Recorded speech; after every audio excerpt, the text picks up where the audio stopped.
তোমার ওই নতুন জামাই বললে আমার শার্ট প্যান্ট পাজামা পাঞ্জাবি কমপ্লিট স্যুট দিব কেন? তুমি কে কে কে কে? কারণ আব্বা সব শ্বশুরাই তার জামাইয়ের ঈদের মধ্যে নতুন পায়জামা পাঞ্জাবি শার্ট প্যান্ট কমপ্লিট শুট দেয়, এই জন্য আপনি দিবেন।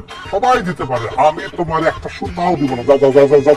আপনি আমার শ্বশুর, আপনার কাছ থেকে নতুন পায়জামা পাঞ্জাবি শার্ট প্যান্ট কমপ্লিট শুট পাওয়া আমার অধিকার। আপনি আমাকে আমার অধিকার থেকে বঞ্চিত করতে পারবেন না চৌধুরী সাহেব। যাও চৌধুরী সাহেবের কাছে যাও। মন্ডল সাহেব, যেভাবে হোক আজকে আমি আমার অধিকার আদায় করে ছাড়বো, শার্ট প্যান্ট পায়জামা পাঞ্জাবি নিয়ে ছাড়বোই। তো শার্ট প্যান্ট পাজামা পাঞ্জাবি কেন? আমি একটা রুমালও দিব না, রুমালও দিব না। না দেবো না। জামাই এগুলো বিক্রি করে শার্ট প্যান্ট পায়জামা পাঞ্জাবি যা যা লাগে তুমি কিনো। এই, এই, এই, কি করো? কি করো? আরে রাখো, রাখো। এই, এই, পাঁচ পুলিশ ফোন আছে, তুমি জানো তার কোনো রাখো। আমার বান্দা তুমি না বাবাজি, তুমি এগুলো নাও, এই গহনাগুলো বিক্রি করে তোমার যা যা মনে চায় সব কিনো। আচ্ছা ঠিক আছে ঠিক আছে ঠিক আছে।